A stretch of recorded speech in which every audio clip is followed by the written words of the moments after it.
Olá, tudo bem? Eu sou o irmão Luiz Carlos Souza, ou Irmão Souza, e você está no canal Conexão Espiritual SUD.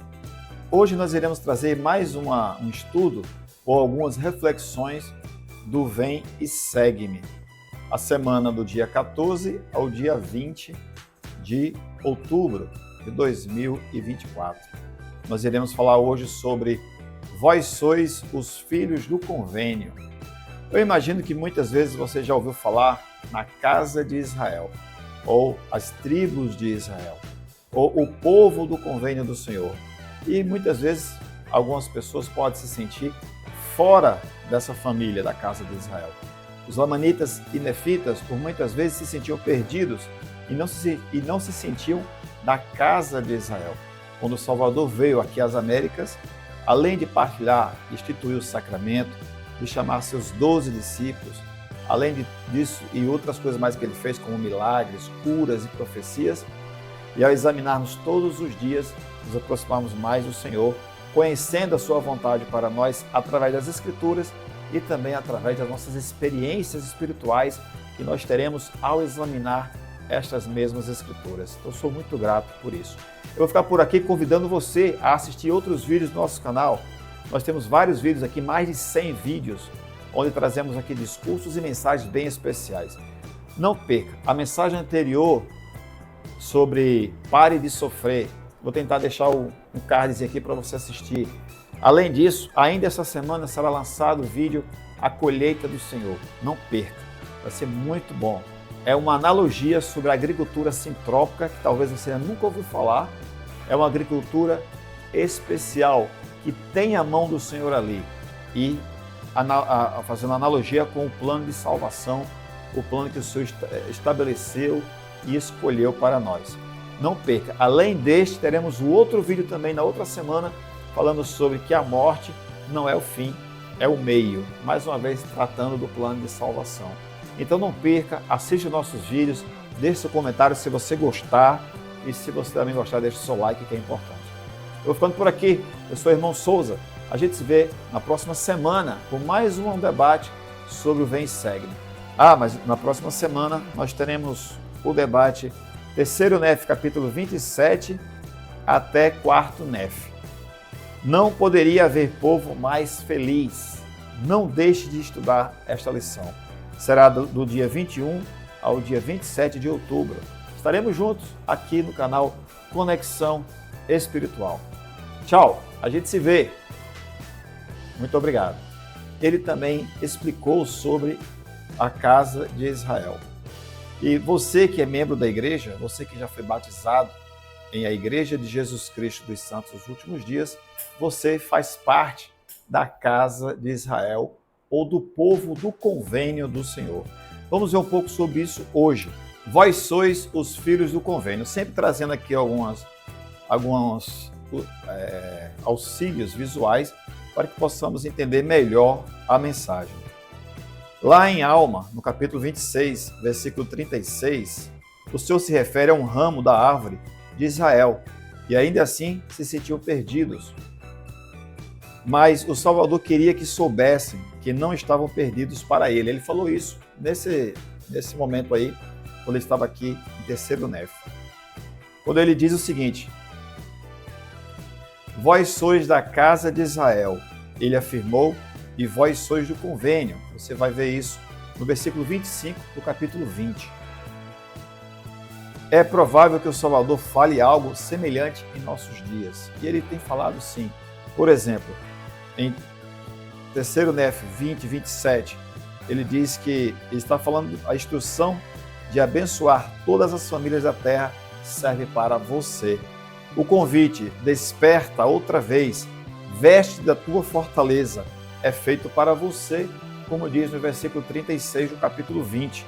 E sua preciosa promessa de que minha benignidade não se desviará de ti, nem será removido o convênio da minha paz, é para você também, é para eu também. Isso está no versículo 10 do capítulo 22 de Terceiro Nef. Vós sois os filhos do convênio, meus irmãos e minhas irmãs, é para nós, é para eu, é para você. Talvez você possa falar assim, irmão Souza, eu nunca entendi muito bem essa questão da casa de Israel. Eu não entendo muito bem a questão das bênçãos prometidas, as tribos de Israel. Que o Senhor reunirá seu povo, das tribos, das 10, das 12 tribos de Israel, em um só povo. Realmente eu vou falar uma coisa para vocês. Nem todo mundo tem um desejo de entender. E não é um problema. A questão é quando você entende que você faz parte do povo do convênio do Senhor, basicamente resume-se a isso. Você fazer parte da família de Deus. No nosso caso aqui, por questões do batismo e dos convênios que fizemos por ocasião do batismo, de que Deus realizará uma obra maravilhosa entre o seu povo. No versículos 30 e 32, diz o seguinte: E eis que chegará o dia em que a plenitude do meu evangelho lhe será pregada, e crerão em mim, que eu sou Jesus Cristo, o Filho de Deus, e orarão ao Pai em meu nome. Então suas sentinelas alçarão a voz e juntamente cantarão, porque verão olho a olho. Em verdade vos digo, que meu povo conhecerá meu nome. Sim, naquele dia saberão que eu sou o que fala. Versículo 40. E então eles dirão, quão belos são sobre os montes os pés do que anuncia boas novas, que proclama a paz, que anuncia o bem, que proclama a salvação, que diz a Sião, o teu Deus reina. No versículo 41. Então um grito soará, retirai-vos, retirai-vos, sai daí, não toqueis em coisa imunda, sai do meio dela, purificai-vos os que levais os vasos do Senhor. Esses versículos aqui mostram a profecia que o Senhor traz, de que nos últimos dias uma obra estará se realizando entre os filhos dos homens, e esta obra é a pregação do Evangelho. O Evangelho será pregado a toda criatura, tribo, língua e povo. É uma das profecias para que se cumpra a coligação de Israel. Ao ler esses versículos, lembre-se do que o presidente Russell M. Nelson disse. E ele disse o seguinte: mas nós temos como princípio da aula de hoje que nos últimos dias Deus realizará uma obra maravilhosa e um assombro, como diz nas Escrituras. Nos capítulos 20, 21 e 22 do livro Terceiro Nef, o Senhor ele faz essa profecia.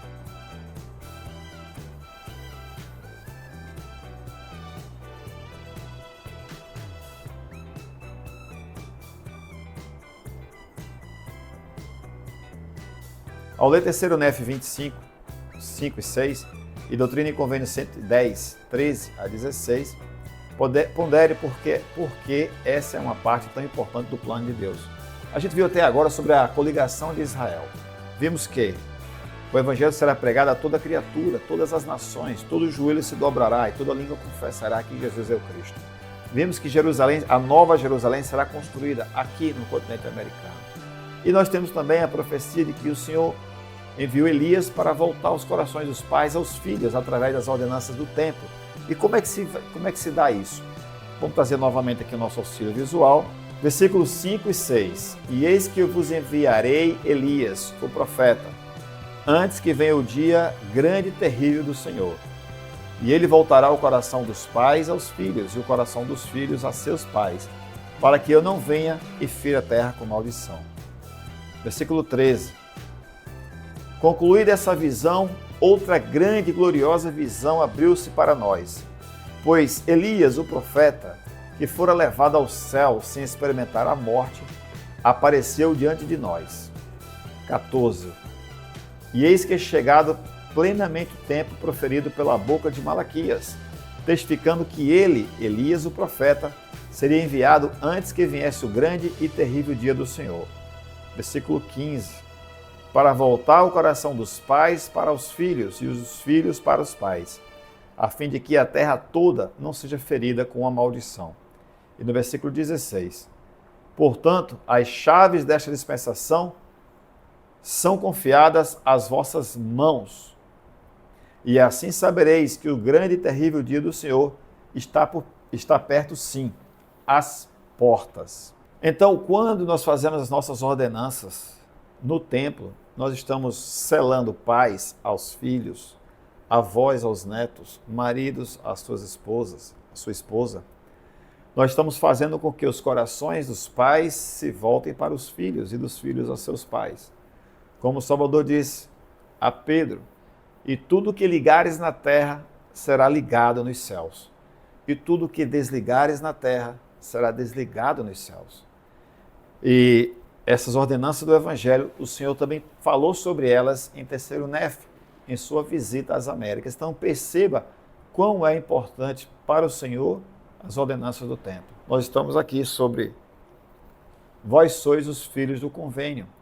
Que a gente não esqueça, irmãos e irmãs, de que eu e você somos parte da família de Israel. Quando fala-se sobre a casa de Israel, não confunda. Não se está falando sobre o Estado de Israel, que está lá em guerra lá com a Palestina. Não se trata disso. Foi um povo do Senhor que saiu lá do Egito cativo e andou 40 anos no deserto, sob a liderança de Moisés. Depois se separaram em 12 tribos, 2 para um lado, 10 para outra, e foram dispersas pelo mundo. E o Senhor prometeu que irá reuni-las, coligá-las novamente. E nós fazemos parte desta coligação porque fomos batizados e fizemos convênio. Somos parte do povo do convênio do Senhor. Tá bom, irmãos e irmãs? Fazemos parte do povo do convênio do Senhor. Temos... Tá até aqui, irmãos, para a gente ver juntos, tá? Temos o privilégio de participar pessoalmente do cumprimento dessas promessas. Que época emocionante de se viver. A coligação de Israel dispersa. Aliarona, novembro de 2026, página 79. Dentre as profecias, quais têm um significado especial para você? O que você pode fazer para ajudar a cumpri-las? Algumas outras profecias nós sabemos com relação à coligação de Israel. Nos versículos, por exemplo, capítulo 21, versículo 9 a 11, mensagem de hoje, trazendo, claro, um resumo da coligação de Israel. Nós temos ao meio o profeta Elias, que veio restaurar as chaves da coligação de Israel através do selamento dos corações dos pais aos seus filhos e dos filhos aos seus pais. O Senhor nos pede que nos arrependamos das nossas fraquezas, nossos erros e que nos voltemos a Ele. À medida que nos voltamos a Ele, Ele nos abençoa com perdão.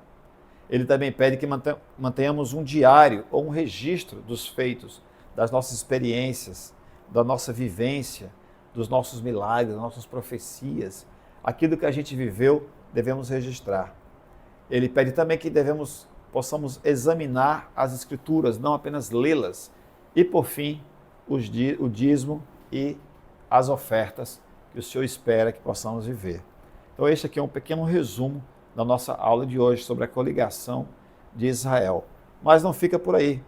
A nossa aula finalizando, mas eu peço a você, claro, se você gosta do nosso conteúdo, você deixa o seu like neste vídeo. Se você sentir o desejo, se inscreva no canal, venha fazer parte da família Conexão Espiritual SUD. E claro, se você deseja também participe, comentando aqui nesse vídeo sobre quais dos aspectos da coligação chama mais atenção para você. Quais profecias já se cumpriram e quais estão para se cumprir. Porque naquele dia, por amor a mim, fará o Pai uma obra que será grande e maravilhosa no meio deles. E haverá entre eles quem nela não creia, embora um homem lhes declare. Mas eis que a vida do meu servo estará em minha mão. Portanto, não lhe fará mal, ainda que seja desfigurado por causa deles. Não obstante, curá-lo-ei, pois mostrar-lhes-eis que minha sabedoria é maior que a astúcia do diabo. Portanto, acontecerá que todo aquele que não crer em minhas palavras, eu que sou Jesus Cristo, as quais o Pai fará com que ele leve aos gentios e dar-lhe-á poder para levá-las aos gentios, o que será feito segundo o que disse Moisés. Será afastado do seio de meu povo, que é do meu convênio. Mas, caso se arrependam e dê ouvidos às minhas palavras, e não endureçam o seu coração entre eles, estabelecerei a minha igreja, e eles farão parte do convênio, e serão contados com este, ou seja, remanescentes de Jacó, a quem dei esta terra como herança. E aí nós estamos vendo agora o capítulo 21, versículo 22 em diante. No 23, e ajudarão o meu povo, o remanescente de Jacó, e também quantos vierem da casa de Israel, a construir uma cidade que será chamada Nova Jerusalém. Acho que você já ouviu falar nisso, que será construída no continente americano. E então ajudarão o meu povo, que está disperso por toda a face da terra, a coligar-se na Nova Jerusalém. E então o poder dos céus descerá no meio deles, e eu também estarei no meio. E nesse dia começará a obra do Pai, quando este evangelho for pregado aos remanescentes deste povo. Em verdade vos digo, que nesse dia a obra do Pai começará entre todos os dispersos de meu povo. Sim, mesmo nas tribos perdidas que o Pai tirou de Jerusalém. Ele continua falando suas profecias, que teremos a Nova Jerusalém construída aqui no continente americano, que o evangelho será pregado a toda criatura, que a igreja será estabelecida, como de fato já foi. A restauração do evangelho será concluída e está a caminho, está em processo de conclusão. Então, o Senhor ele trouxe várias promessas de como será nos últimos dias, várias profecias, na verdade, que são repletas de imagens vívidas e comparações. Brasas no fogo, purificador de prata, casamento, janelas do céu. Ele fala isso em Malaquias. Terceiro Nef 22, de 7 a 8, e também do 10 ao 17, diz o que essas comparações ensinam sobre o relacionamento de Deus com o seu povo e seu relacionamento com você. Como as promessas contidas nesses versículos, nestes capítulos, têm sido cumpridas em sua vida ou na vida de sua família. Quando o Salvador diz que nesta vida teremos aflições, é verdade. O fogo do ourives, ele vai nos moldar, vai nos purificar. Por isso que às vezes é necessário passarmos por provações. Eu pude, nesses últimos dias, fiquei 3 dias internado no hospital com uma dor misteriosa, uma dor que mais parecia cálculo renal, e até agora não sabemos exatamente do que se tratou essa dor. Ela veio, permaneceu por um tempo, ainda estou tomando medicação, mas é interessante como a dor ela nos aproxima do que mais importa, porque foi num momento de maior dor que eu me lembrava mais do Salvador e clamava por ele, clamava por misericórdia, que ele pudesse me ajudar a aliviar aquela dor. Eu fico imaginando o próprio Salvador sendo exprimido, esmagado pela dor dos nossos pecados. Porque não se engane, e nós vamos passar aqui para o próximo ponto, que é o seguinte: Deus ele é misericordioso com as pessoas que se voltam a ele. Ora, o Senhor ele nos dá sempre a oportunidade de voltarmos atrás, darmos um passo atrás, de nos arrependermos, de nos voltarmos a ele. Em 3º Nef, capítulo 22 e também 24, o Salvador cita palavras de Isaías e de Malaquias. O último aqui, muito obrigado. Nós ficamos realmente aqui. E para finalizar, já pedi para você, claro, o seu like e seu comentário, sua inscrição aqui no canal. Mas para finalizar, eu quero falar para vocês que sou muito grato ao Senhor pela oportunidade que eu tenho de servir na ala como presidente. Estou como presidente da Escola Dominical. Estou também como professor da Escola Dominical. Gosto muito. E este curso do Vem e Segue-me é muito especial. Ele nos dá a oportunidade de estudarmos e examinarmos todos os dias as Escrituras. 3º Nef 24, de 7 a 12, que diz o seguinte: Desde os dias de vossos pais vos desviastes de minhas ordenanças e não as guardastes. Tornai-vos para mim e eu tornarei para vós, diz o Senhor. Vós, porém, dizeis, em que havemos de tornar? Roubará o homem a Deus? Todavia vós me roubais e dizeis, em que te roubamos? Nos dízimos e nas ofertas. Com maldição sois amaldiçoados, porque me roubais a mim, porque me roubaste a mim, vós toda a nação. Versículo 10. Trazei todos os dízimos à casa do tesouro, para que haja mantimento na minha casa. E provai-me então com isto, diz o Senhor dos Exércitos, se eu não vos abrir as janelas do céu e não derramar sobre vós bênção tal, que não haja espaço suficiente para recebê-la. E por vossa causa repreenderei o devorador, e ele não destruirá os frutos da vossa terra. Nem a vossa videira derrubará antes do tempo o seu fruto nos campos, diz o Senhor dos Exércitos. E todas as nações os chamarão bem-aventurados, porque vós sereis uma terra aprazível, diz o Senhor dos Exércitos. Eu não sei quanto a você, você que já é membro da igreja há um bom tempo, você que já vive esta lei, ou que você ainda não vive esta lei, eu posso falar por mim, que antes de ser membro da igreja, eu aprendi sobre este princípio, eu duvidei, eu fiz prova e eu recebi testemunho de que o Senhor ele nos capacita a pagarmos o dízimo e nos abençoa com as bênçãos como se as janelas do céu estivessem abertas. Eu lembro quando eu era garoto, eu conheci a igreja há 16 anos, mas antes disso, uns 14, 15 anos, eu decidi que ia pagar o dízimo. E eu não tinha trabalho fixo. Então, uma senhora me pediu para comprar um gás de cozinha para ela. Acabou o gás dela, ela falou, fulano, tu pode comprar um gás de cozinha para mim? Eu falei, posso. E na mesma hora, irmãos, me veio à mente a lei do dízimo. Eu falei, não acredito, que eu queria pagar a lei do dízimo, mas eu não tinha como. E o Senhor veio e me mandou uma pessoa, me pediu para comprar, me deu lá um trocado, e daquele trocado eu paguei o dízimo. Então, assim, é interessante demais quando você vive a lei do dízimo. Você percebe que o Senhor te dá oportunidades de trabalhar, de ter uma renda para poder obedecer à lei. Eu tive um companheiro em minha missão, o Elder B. Williams, que ele falava muito para mim, ele falava, Elder Souza, eu quando voltar para casa eu quero pagar $20 mil de dízimo, porque eu quero ganhar $200 mil de dízimo, de trabalho, né? Então, assim, tem pessoas que fazem isso, fazem metas, não, eu quero pagar tanto de dízimo, mas sabendo que o Senhor vai abençoar com um salário mais compatível, essa palavra, compatível com o valor do dízimo. Bom, mais uma vez frisando, o dízimo ele é uma lei espiritual e nós temos a oportunidade de vivê-la. E o Senhor mostrou muito claro isso também quando veio às Américas. Ele estabeleceu o sacramento, chamou os 12, fez cura, fez milagres, fez profecias, falou sobre as escrituras, falou sobre os registros, para manter registros ativos, e também ele falou sobre a lei do dízimo, que nós deveríamos honrar esta lei, assim como está escrito lá em Gênesis, desde Gênesis também a Malaquias. Além do dízimo, nós teremos agora um vídeo, e desse vídeo, deixa eu desligar meu microfone, depois do vídeo eu volto para a gente continuar. A dor física é intensa, mas a dor espiritual consegue ser ainda maior, ainda mais intensa. Eu vou trazer aqui o nosso auxílio visual, quando tem o que essas comparações ensinam sobre o relacionamento de Deus com o seu povo.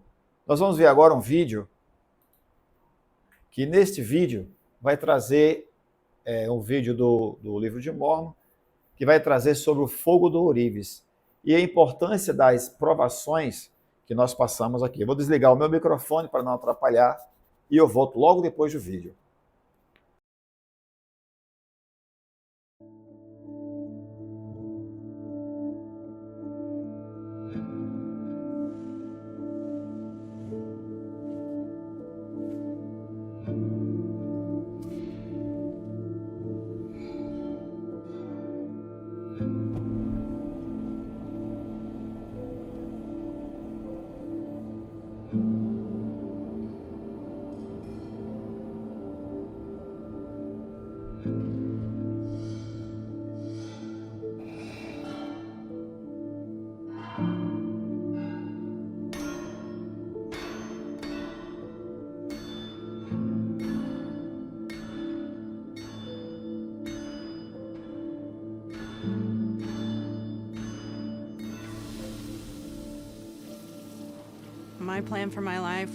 Meu plano de vida era ter um filho a cada 2 anos. Eu tinha tudo planejado. Ia ter um filho a cada 2 anos. Não sabia quantos, mas queria ter uma família grande. Tivemos um menino. E 2 anos depois, outro menino. Quando ele tinha 22 meses, descobrimos um tumor nele. De repente, nosso mundo passou a ser totalmente diferente. Um mundo que eu nem sabia que existia. Tivemos que viver no mundo da medicina, das cirurgias, do hospital e da quimioterapia. Tive minha filha pouco antes de descobrirmos o tumor em meu filho, uma semana antes. Era um tumor raro do qual nunca tinha ouvido falar. Não havia nada mais que pudesse ser feito. Ele faleceu em casa. Nessa época, tivemos mais um filho. Começou com minha filha. Ela teve câncer ósseo na costela. Meu marido teve câncer de tireoide e depois linfoma de Burkitt. Nunca vi uma quimioterapia tão forte.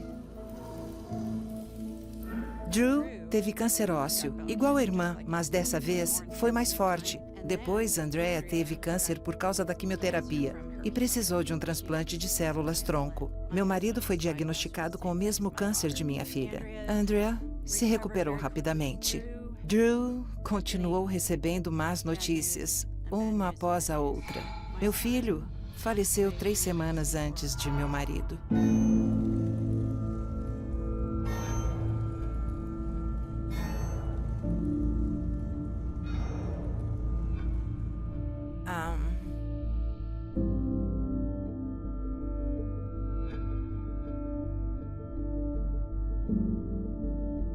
Comecei a pensar que não seria capaz ou forte o suficiente para passar por aquilo. Comecei a pensar que poderia fracassar. Mas o Senhor não me deixaria fracassar. E sei que Ele não faz isso só por mim, mas por todas as pessoas. Nem sempre a culpa é nossa. Não passamos por algo porque precisamos mudar ou porque não somos bons o suficiente. Eu me tornei alguém mais capaz de ajudar os outros, de ter compaixão e de entender de forma mais pessoal o que as pessoas passam. E encontrei muita alegria ao usar as coisas que aprendi para ajudar outras pessoas, especialmente as famílias que têm filhos com câncer. Uma de minhas missões na vida é consolar as pessoas que sofrem com câncer. E sei como consolá-las porque já passei por isso. Para mim, é como a lei de Newton. Para toda ação, há uma reação igual e oposta. Quanto maior for nossa tristeza, maior será a nossa capacidade de sentir alegria. Eu me surpreendi. Eu sinto muita ternura pelo meu Salvador, porque Ele realmente é muito amável. Ele realmente provê nossas necessidades.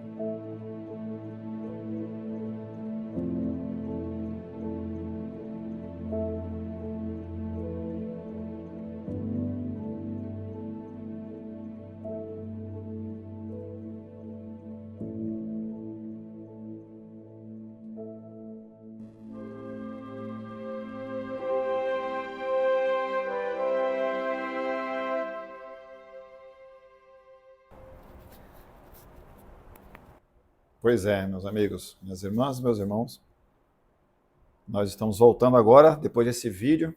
Deixa eu voltar aqui para minha tela. Então, esse vídeo mostrou um pouco sobre, no caso da irmã, que perdeu praticamente toda a família para o câncer. Ela despertou para algo que ela não tinha visto ainda. Ela poderia ajudar outras famílias que lutavam contra o câncer. Então, às vezes, o Senhor ele nos dá, às vezes não. Nós estamos aqui nessa terra para passarmos realmente por provações. E nós temos uma escolha de sairmos dessas provações mais forte do que entramos, ou mais fracos. É uma escolha que nós fazemos. Com relação a isso, nós teremos um vídeo, 2 vídeos bem especiais. que me lembra muito esse vídeo do Fogo do Ourives. Um desses vídeos vai se chamar A Colheita do Senhor. E o outro vai se chamar A Morte Não é o Fim, é o Meio. Esses dois vídeos estarão disponíveis aqui no canal, quando você ver este vídeo, nos próximos 15 dias, 20 dias. Esse vídeo está sendo gravado no dia 12 de outubro, Dia das Crianças, 12 de outubro de 2024. No final de outubro já estarão disponíveis também aqui no canal A Colheita do Senhor e A Morte Não é o Fim, é o Meio. Você vai gostar muito desse vídeo. Voltando à aula de hoje, nós passamos aqui a outra parte e queria falar para vocês sobre uma das preocupações que o Salvador teve quando ele estava nas Américas. Ele, reunido com Nefe e o seu povo aqui, ele perguntou: tendes registros? E Nefe falou: temos registros. Trazei-o para que eu possa ver. Nefe trouxe seus registros, isso está registrado em 3º Nefe 23, do 6 ao 13, e nós vamos ler juntos aqui, está aqui no nosso auxílio visual. Essa parte amarela aqui é a parte dos versículos, que diz o seguinte. Deixa eu abrir aqui também.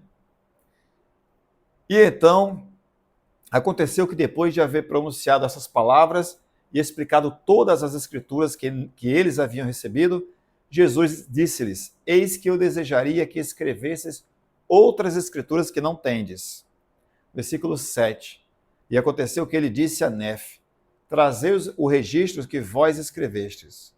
E quando Nefe lhe levou os registros, tendo-os posto na sua frente, ele olhou-os e disse: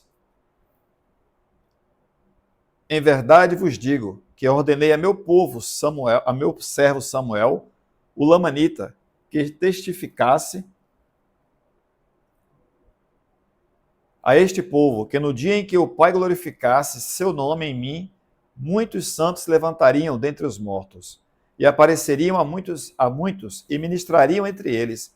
E pergunto-lhes: não foi assim? E seus discípulos responderam-lhe dizendo: sim, Senhor. Samuel profetizou de acordo com tuas palavras, e todas elas se cumpriram. E Jesus, deixa eu colocar a minha câmera um pouquinho mais para o lado, para você conseguir ler, tá? E Jesus disse-lhes: por que razão não escrevestes que muitos santos se levantaram e apareceram a muitos e ministraram entre eles? E aconteceu que Nefe se lembrou de que isso não havia sido escrito. E aconteceu que Jesus ordenou que fosse escrito. Por conseguinte, foi escrito como ele ordenou.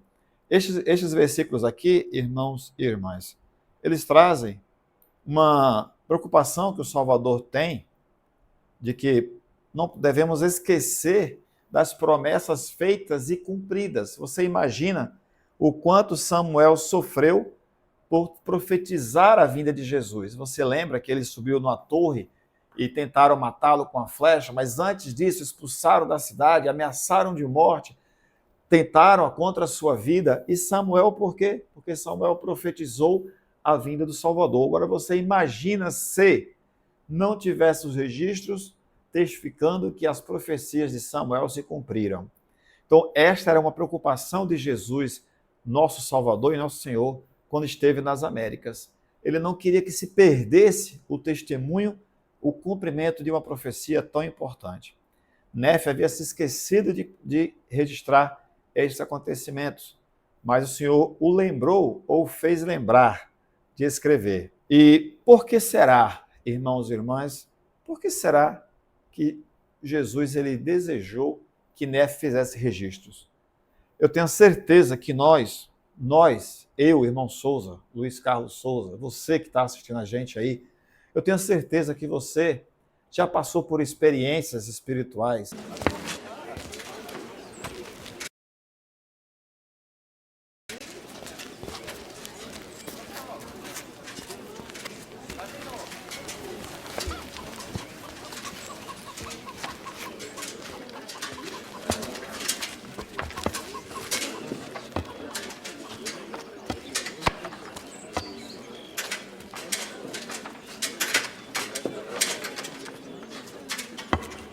Em verdade, vos digo que lançou mais do que todos esta pobre viúva. Porque todos aqueles deitaram para as ofertas de Deus do que lhes sobeja.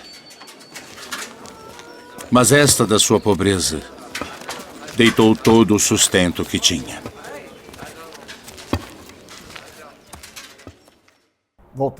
Voltando aqui, nós vimos agora o filme, onde mostra aquela escritura onde que a pobre viúva faz sua oferta, e a gente viu um vídeo já bem conhecido das escrituras, onde o Salvador ele valorizou muito mais a oferta daquela pobre viúva que deu do que faltava, do que aquele que dava do que sobrava.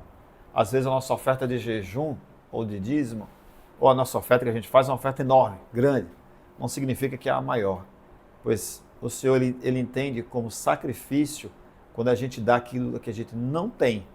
Tá? O Senhor não está pedindo para você dar tudo, não é isso. O Senhor só te pede o dízimo e as ofertas de jejum. Mas, com relação à viúva, por exemplo, ela foi generosa, porque ela deu daquilo que faltava. Os outros lá, religiosos e tudo mais, faziam questão de jogar moedinha, fazendo barulho, para mostrar às pessoas que eram pessoas que doavam seu dízimo, suas ofertas. Não há necessidade também disso, não é? E o próximo ponto será sobre o profeta Elias. O profeta Elias que o Senhor enviou para voltar os corações dos pais aos corações dos filhos. Vamos falar um pouco sobre este princípio agora. E isso está em 3º Nef, capítulo 25, versículos 5 e 6. Mas também está 13, 14, 15 e 16. Está aqui no nosso auxílio visual. Em nossos dias, nosso coração está voltado para nossos pais por meio do trabalho, do templo e história da família. Como isso acontece conosco? Muita gente, algumas pessoas ainda não se converteram ao princípio do dízimo, também ao princípio da oferta de jejum. Mas isso é normal, natural, porque mexe com dinheiro e a gente sabe que, infelizmente, por causa de todos pagam. Nós temos exemplos de pessoas de algumas denominações que têm o coração no dinheiro, infelizmente, e exige do povo que dê tudo o que tem, e fazendo algumas promessas, algumas coisas mais relacionadas ao Velho Testamento, e por conta disso, todos os outros pagam, achando que o dízimo é algo pessoal. O dízimo não é uma lei de finanças, ela é uma lei espiritual. Eu sou testemunha disso. Independente, irmãos e irmãs, da igreja, se você não é membro da igreja e você vive a lei do dízimo, você vai ser grandemente abençoado. Se você é membro da igreja e você vive a lei do dízimo, você vai ser ainda mais abençoado, porque você está cumprindo um convênio com Deus. Você não está apenas obedecendo a lei, mas vivendo o espírito da lei, o que é muito diferente. Trazendo aqui o nosso auxílio visual, pagar o dízimo abre as janelas do céu.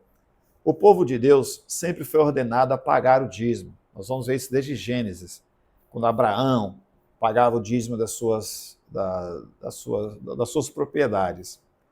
Malaquias 3, de 8 a 11, aquela escritura bem famosa, que fala sobre roubará o homem a Deus, né? Todavia vós me roubais e dizeis em que te roubamos? Nos dízimos e nas ofertas. Ao estudar 3º Nef 24, de 7 a 12, pense em por que Deus pede a seu povo que pague o dízimo. As perguntas a seguir podem orientá-lo em seu estudo. O que é a lei do dízimo? Ora, a lei do dízimo nós poderíamos ver em Doutrina e Convênios, seção 19. Então, para que serve o dízimo? Primeiro, o que é o dízimo? O dízimo é uma lei espiritual que nos pede que devolvamos ao Senhor uma 10ª dos nossos rendimentos anuais.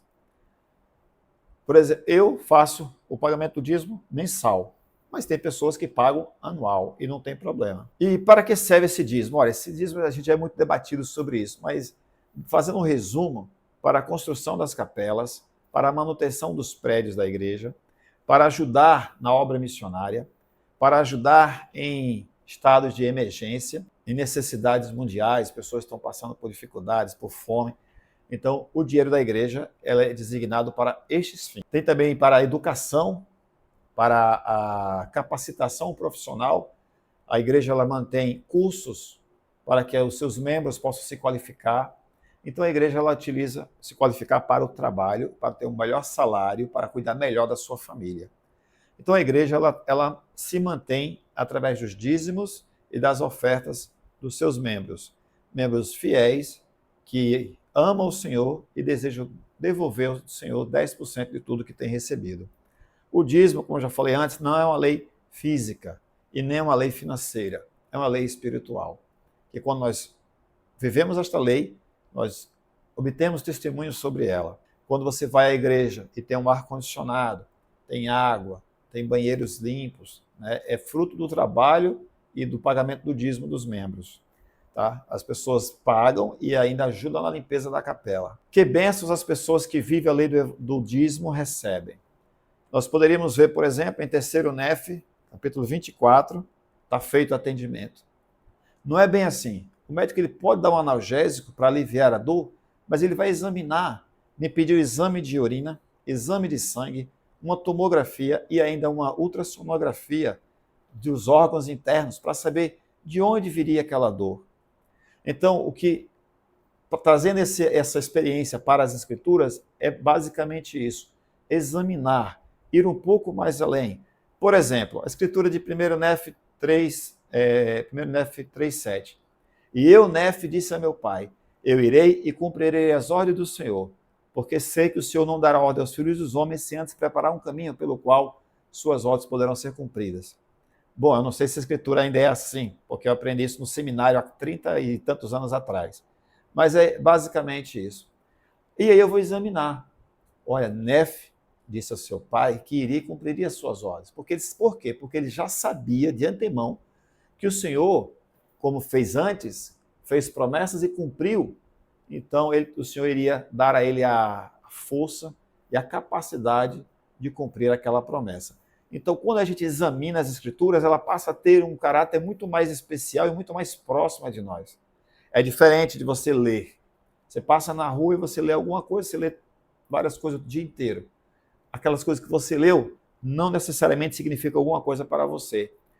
Faça um exercício agora. Pare um pouco e pense. O que foi que eu li das Escrituras nos últimos 2 dias? Se você realmente examinou, vai ser muito fácil.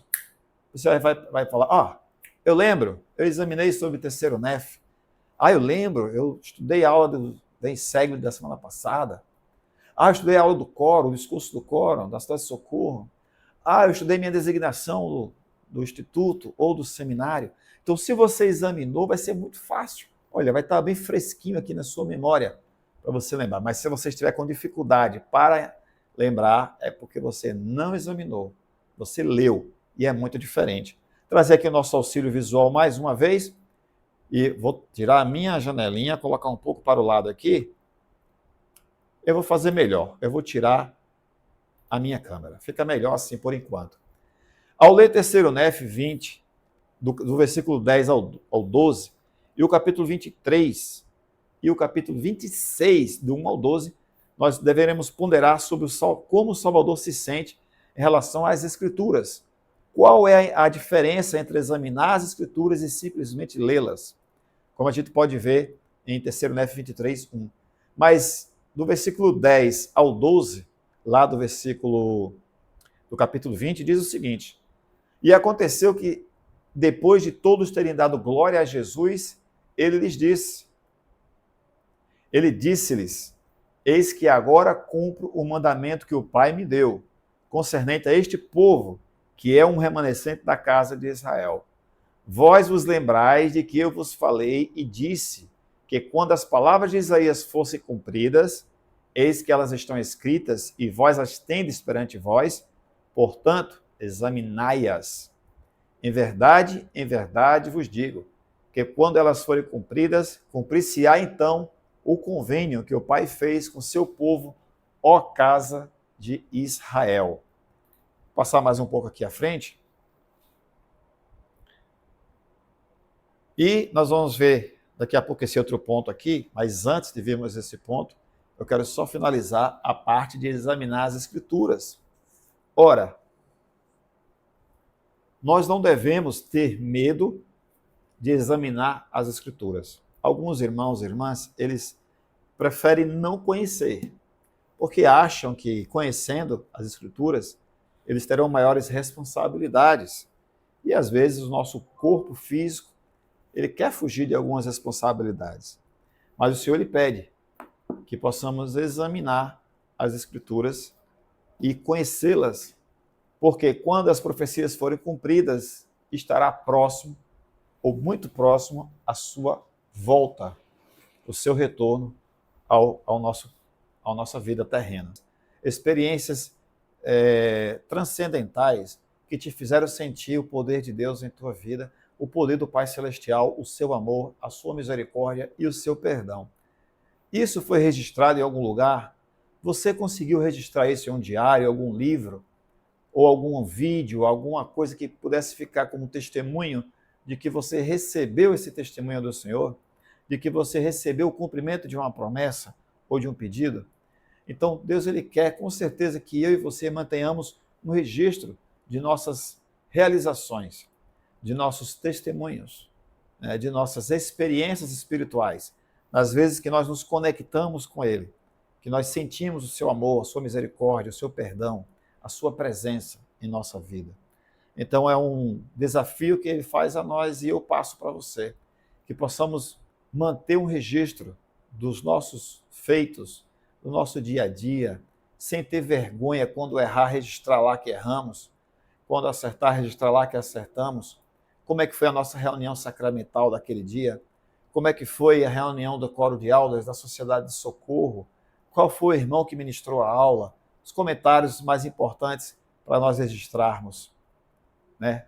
Os nossos sentimentos, aquilo que veio ao nosso coração durante as aulas. É importante para que a gente possa reconhecer também lá na frente, quando a gente por um acaso esquecer, que a gente tem grande capacidade de memória de esquecer as coisas, a gente poder ler lá e relembrar aquilo que a gente já viveu. Então o Salvador, ele se preocupa com isso, que possamos manter registros, e registros fiéis, fidedignos daquilo que nós vivemos. Não um registro inventado, é um registro vivido. Tá bom, irmãos e irmãs? Passando para o próximo ponto, em 3º Nef, capítulo 23 e também o 26, nós vamos ver que o Salvador, ele deseja que possamos examinar as Escrituras. Ora, examinar, eu poderia perguntar para vocês, todo mundo pergunta, mas irmão, qual é a diferença entre ler e examinar? Nós tivemos alguns discursos recentes na ala Tibiri, que foram bem interessantes. O irmão Cefas trouxe a irmã Bianca, o irmão Cefas, a irmã Bianca é uma jovem da primária, o irmão Cefas é da Organização dos Rapazes, daqui a pouco está indo para o Quórum de Elders também, é o inefável da nossa ala. E tivemos o irmão Presidente Nascimento, também falando sobre isso. Examinar as Escrituras é como, mais ou menos, aqui analisar um pouco. Por exemplo, eu estive doente, como já falei estes dias atrás, estive no hospital. Bom, e agora uma outra promessa que o Senhor faz lá em Malaquias, sei que você já viu, você já sabe, iremos falar aqui sobre o dízimo e as ofertas. Mas eu quero falar de um jeito, deixa eu só trazer aqui para a gente, né? Quero falar aqui de um jeito que a gente possa refletir sobre este princípio. Ora, com certeza você já ouviu falar diversas vezes sobre dízimos e ofertas. Quando você está doente, o médico chega para mim e pergunta: o que você está sentindo? Estou sentindo uma dor aqui. Também tem outro sintoma que é este, tem febre, tem pressão alta, alguma coisa do tipo, que não é o caso. Então o médico vai me examinar. Se ele apenas olhasse para mim e falasse: tá bom, você tem uma dor, eu vou te dar um analgésico e está pronto.